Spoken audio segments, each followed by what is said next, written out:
নমস্কার বন্ধুরা, কেমন আছেন আপনারা সবাই? আশা করছি সবাই অনেক ভালো আছেন।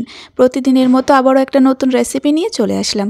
আজকে আমি বানিয়ে দেখাবো একদম দোকানের মতো পান্তুয়া। তবে আজকের পান্তুয়াগুলো কোনো রকম দুধ, ছানা বা খোয়া ক্ষীর ছাড়াই কিন্তু তৈরি করে দেখাবো। আর এইসব ছাড়া আমি কিভাবে পান্তুয়াটা তৈরি করছি তার জন্য কিন্তু সম্পূর্ণ রেসিপি দেখবেন। আর এইভাবে যদি পান্তুয়াগুলো তৈরি করে একবার খান তাহলে কিন্তু দোকান থেকে কিনে খাওয়া তো দূরের কথা, বারবার এইভাবেই বানিয়ে খেতে থাকবেন। আশা করছি প্রতিদিনের মতো আজকের রেসিপি আপনাদের অনেক ভালো লাগবে। আর রেসিপিটা যদি ভালো লাগে তাহলে একটা লাইক অ্যান্ড শেয়ার করে, আমার চ্যানেলে যদি নতুন এসে থাকেন তাহলে প্লিজ আমার চ্যানেলটিকে সাবস্ক্রাইব করে আমার পাশে থাকবেন। তো আসুন শুরু করি আমার আজকের রেসিপি। তো আজকে পান্তুয়ার প্রধান উপকরণ হচ্ছে ময়দা। তো এখানে আমি মোটামুটি একটা চায়ের কাপে করে 1 কাপ পরিমাণে ময়দা নিয়ে নিলাম। আপনারা ময়দার জায়গায় আটাটাও কিন্তু নিতে পারেন। তো যতটা পরিমাণ ময়দা নিয়েছি ঠিক ততটা পরিমাণ এখানে আমুল দুধের পাউডার নিতে হবে, অবশ্যই এটা অ্যাড করবেন। তো এবার আমি দিয়ে দিচ্ছি কিছুটা এলাচ পাউডার, 3 থেকে 4টে এলাচের দানা বার করে পাউডার করে দিলাম। এবার দিয়ে দিচ্ছি বেকিং সোডা, 1 চিমটে মতো বেকিং সোডা দিলাম।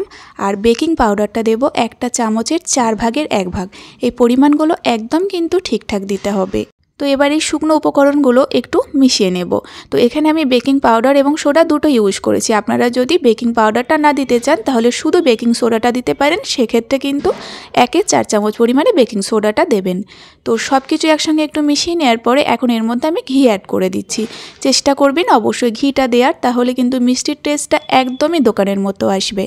আর একান্তই যদি ঘিটা না থাকে তাহলে কিন্তু তেলটাও দিতে পারেন। তো মোটামুটি 1 চামচ ঘি দেওয়ার পরে খুব ভালোভাবে একটু এরকমভাবে ময়াম দিয়ে নিতে হবে। তো হাতের সাহায্যে এরকম ঘষে ঘষে আমি বেশ কিছুক্ষণ ধরে ময়ামটা ভালোভাবে দিয়ে নিলাম। তো এবার এটাকে মেখে নিতে হবে। আমি এখানে মাখার জন্য নিয়েছি জল।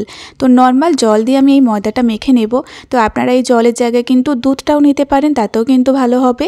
তো যদি একান্তই দুধ না থাকে আপনার মতো করে কিন্তু জল দিয়েও মেখে নিতে পারেন, তাতেও মিষ্টি টেস্টটা একদম ঠিকঠাক থাকবে। তো অল্প অল্প জল দেবেন আর মাখতে হবে। একেবারে পুরো জল কিন্তু প্রথমেই দেবেন না, তাহলে মিশ্রণটা একেবারে পাতলা হয়ে যাবে। তো মিশ্রণটা কিন্তু এরকমই পাতলা করেই মাখতে হবে, তবে এর থেকে বেশি কিন্তু পাতলা নয়।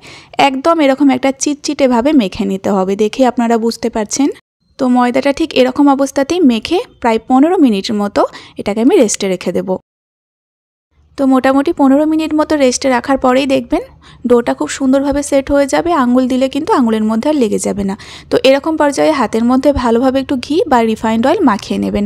এরপরে কিন্তু এটা হাত দিয়ে একদমই তুলতে যাবেন না, একটা চামচের সাহায্যে এরকমভাবে ছোট ছোট লেচি করে হাতের মধ্যে নিতে হবে। দেখবেন খুব সহজে মিষ্টিগুলো তৈরি হয়ে যাবে। এবার আমি পান্তুয়া শেপ তৈরি করে নেব। এই ডোটা কিন্তু একদমই নরম হবে, তাহলে কিন্তু মিষ্টিগুলো ততটাই সফট হবে। প্রথমে কিন্তু একদম শক্ত করে মাখবেন না। তো দেখুন খুবই নরম অবস্থাতেই আমি একটা পান্তুয়া শেপ তৈরি করে নিলাম। আর একইভাবে আমি সমস্ত পান্তুয়াগুলো রেডি করে নিয়েছি। এবার পান্তুয়াগুলোকে আমি ভেজে নেব। তো ভাজার জন্য দেখুন তেলটা কেমন গরম করেছি, হালকা গরম থাকবে, মানে মিষ্টিগুলো দেওয়ার পরে কিন্তু হালকা বাবলস উঠবে। খুব একটা ধোয়া ওঠা বা জ্বলে যাওয়া তেলে কিন্তু একদমই দেবেন না, দেখে আপনারা বুঝতে পারছেন। তো প্রথম অবস্থায় কিন্তু খুন্তি দিয়ে নাড়তে যাবেন না, জাস্ট সাঁড়াশি দিয়ে ধরে কড়াইটা এভাবে নাড়িয়ে দিতে হবে। দেখবেন মিষ্টিগুলো খুব সুন্দরভাবে ফুলে উঠবে। দেখুন কতটা ডাবল হয়ে গেল ফুলে। আর যখন দেখবেন আস্তে আস্তে মিষ্টিগুলো ফুলে উঠছে এবং তার সঙ্গে একটু শক্তও হয়ে এসেছে, ঠিক সেই সময় থেকেই খুন্তি দিয়ে নাড়াচাড়া করতে হবে। আর তারপর থেকে কিন্তু গ্যাসের ফ্লেমটা লো টু মিডিয়ামে রেখে অনবরত নেড়েচেড়ে মিষ্টিগুলোকে গোল্ডেন ব্রাউন করে ভেজে নিতে হবে। ময়দার এই মিষ্টিগুলো ভাজতে কিন্তু একদমই বেশি সময় লাগবে না, 2 থেকে আড়াই মিনিট মতো সময় লাগবে। আর দেখুন মিষ্টিগুলোর কালারটা কতটা সুন্দর এসেছে, একদমই দোকানের পান্তুয়ার মতোই কিন্তু তৈরি হয়ে গিয়েছে। আর মিষ্টিগুলো ঠিক আমি এরকমভাবে সময় ধরে ভেজে নিয়েছি। এবার আমি তেল ঝরিয়ে নামিয়ে নেব মিষ্টিগুলো। আর একটা মিষ্টিও কিন্তু ভেঙে যায়নি, ডাবল হয়ে গেছে ফুলে। তো চলুন এখন আমি এগুলো তেল ঝরিয়ে নামিয়ে নেব। তারপরে এই মিষ্টিগুলোকে আমাদের শিরার মধ্যে দিতে হবে। মোটামুটি 1 কাপ ময়দা থেকে আমি 7 পিস মতো বড় বড় সাইজের পান্তুয়া বানিয়ে নিয়েছি। তো এগুলো ভাজা রেডি, এখন এগুলোকে আমি শিরায় দেব। তো শিরা তৈরির জন্য এখানে সেই একই বাটির মাপ করে 1 বাটি চিনি আর তার সঙ্গে 1 বাটি জল, চিনি এবং জল সমপরিমাণ দিলাম। তার সঙ্গে 2টো এলাচের মুখগুলো ফাটিয়ে দিয়ে দিলাম, এতে টেস্টটা বেশি ভালো লাগবে মিষ্টির মধ্যে। তো এবার দেখুন গ্যাসের ফ্লেমটা লো টু মিডিয়ামে রেখে এইভাবে অনবরত নেড়েচেড়ে যেতে হবে। আর চিনি আর জলটা কিন্তু প্রথম পর্যায়ে ভালোভাবে মিশিয়ে নিতে হবে।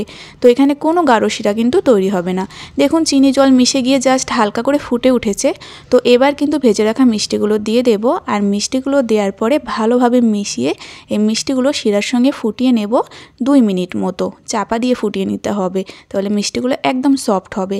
তো গ্যাসের ফ্লেমটা অবশ্যই লো টু মিডিয়ামে রেখে 2 মিনিট মিষ্টিগুলো এখন আমি ফুটিয়ে নেব।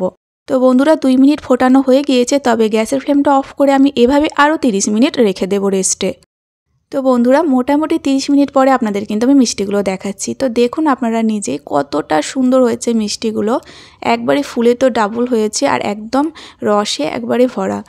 তার সঙ্গে কতটা সফট হয়েছে আপনারা দেখুন। ময়দার মিষ্টি বলে তো মনেই হবে না, যেমন খেতে সুন্দর তার সঙ্গে দেখতেও অপূর্ব হয়েছে। তো বন্ধুরা এখন মিষ্টিগুলো দেখার পরে আপনাদের মনে হতে পারে ময়দা দিয়ে তৈরি মিষ্টি সফট হবে কিনা, তার জন্য কিন্তু আপনাদের আমি মিষ্টিটা কেটে দেখিয়ে দেবো যে কতটা সুন্দর মিষ্টিটা তৈরি হয়েছে। আর বিশ্বাস করুন একবার হলেও এইভাবে এই পদ্ধতি ফলো করে ময়দা দিয়ে মিষ্টিটা তৈরি করে দেখুন, যে কোনো কেনা মিষ্টি খাওয়া কিন্তু ভুলেই যাবেন। আর বাড়ির সকলে যখন খাবে তখন তো বুঝতেই পারবেন না এটা ময়দা দিয়ে তৈরি হয়েছে, এতটা দুর্দান্ত খেতে লাগে। তো আশা করছি আজকের রেসিপি আপনাদের অনেক ভালো লেগেছে, আর ভালো লাগলে অবশ্যই কমেন্ট করবেন আর তার সঙ্গে ফ্রেন্ডসদের সঙ্গে শেয়ার করবেন। আর আমার আজকের রেসিপি যদি ভালো লাগে তাহলে প্লিজ আমার চ্যানেলটিকে সাবস্ক্রাইব করে আমার পাশে থাকবেন। আজকের ভিডিও এই পর্যন্তই। আপনারা সকলে ভালো থাকবেন এবং সাবধানে থাকবেন।